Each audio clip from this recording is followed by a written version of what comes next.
Hi, good to see you again.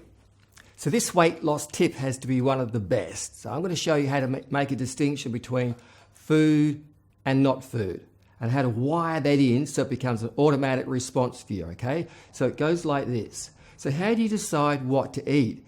Is food fuel for the body or is it more about the reward and social aspects? And how do you make a distinction between food and not food? All right? How do you recognize something as good for your body or bad for your body? How do you decide what to eat? So some people, they make a distinction based upon what the food looks like, all right? Others make the decision based upon like taste or convenience, when really the only distinction should be, is it food or not food? So now you take a piece of paper, please, and across the top you write the words, what is food? Draw a line under it, then draw a line right down the center of the page. At the top of the one side you put not food, and across the other column you put food. Okay, you're ready. So let's say we dig an organic potato out of the ground. Is it food or not food? For me it's food, so I write it in the right column. But now we take a genetically modified potato. Is it food or not food? For me, GM is not food, so it goes in the left column. So what we've done, we've taken a simple potato straight out of the ground and we've added one distinction. Now, some people don't consider whether, GM is bad or not. And I'm not here to tell you whether it is, but just that it's a distinction to consider. So now we take the potato and we mash it up. We mash it up with some butter, some milk, and some salt, and we make mashed potatoes. So is it food or not food? Some people will just say, oh, it's food. Some will say it's not food. But let's first explore some of those additional ingredients, because this is what it's about. The butter, is it from pasture-fed cows? That's an important distinction for me. Is the butter organic? Now, in some parts of the world where cows are raised in factory sheds, this could be an important distinction. All right? In addition, are you allergic to dairy? If not, then it will be not food. Otherwise, there may be some more points to consider. Milk. Once again, what type of milk is it? Is it cow milk, goat milk, sheep milk? Is the milk fresh, or is it like ultra heat treated in those cartons? Is it powdered milk, Is the real milk raw, or is it pasteurized? Now, these are all important distinctions. And the salt, what type of salt is it? Is it that chemical sodium chloride that most people think of as salt, or is it real salt that you would get from the ocean, like Celtic sea salt? Or is it Himalayan rock salt? What type of salt is it? And does the salt have any additives? Is the salt contaminated with heavy metals or radiation? All right. So now you have to make a distinction on those. So now is the mashed potatoes food or not food? Make that decision, write it on your list. For me, I'm assuming we're talking about organic potatoes, butter and milk from pasture-fed cows, and Celtic sea salt. For me, this is food. So now we take the potatoes and we fry them up in oil. So is it food or not food? Before you answer too quickly, we have to ask yourself some questions. What type of oil? What type of fat? So is it safflower oil, canola oil, cottonseed oil? For me, these oils are just way too high in omega-6. They cause inflammation. So it's definitely not food for me. But if the potatoes are fried up in good old-fashioned fats like lard, beef fat, chicken fat, duck fat, goose fat, coconut oil, good old-fashioned fats that nourish traditional groups for generations, then the chips for me would most definitely be food.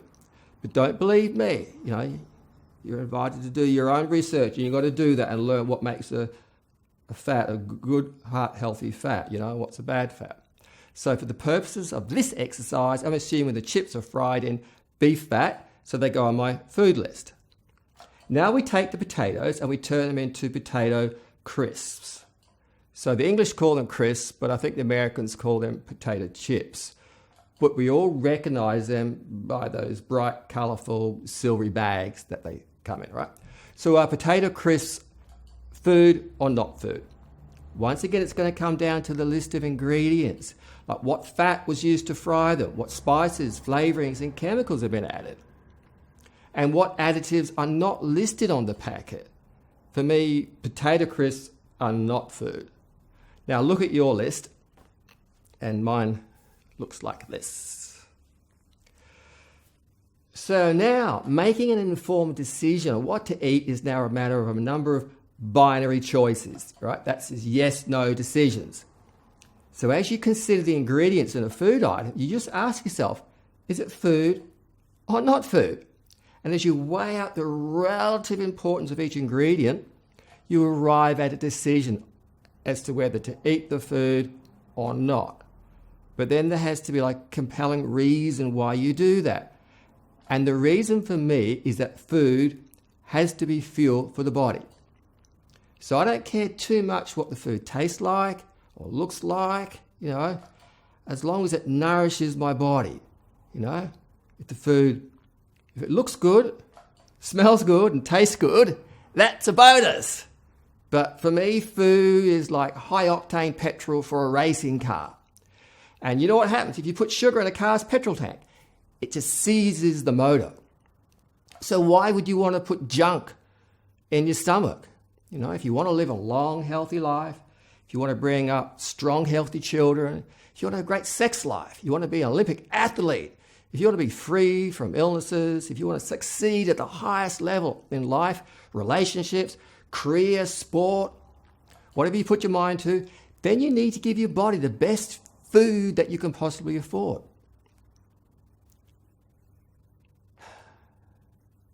Okay, so the next step is what you do is you take this concept that you have in mind and you've got to muscle it into the body, right? Such that it becomes second nature to you. How do we do this? All right, so you hold out both hands in front of you like I've been doing all along, palms facing up. Now look at your food list. For me, the not food items are on this side and the food items are on this side. All right, so now my left hand represents not food and the right hand represents food. And when you weigh up a decision, how you might move your hands backwards and forwards and up and down a little bit, you're sort of weighing it out. You've got a feeling there, right?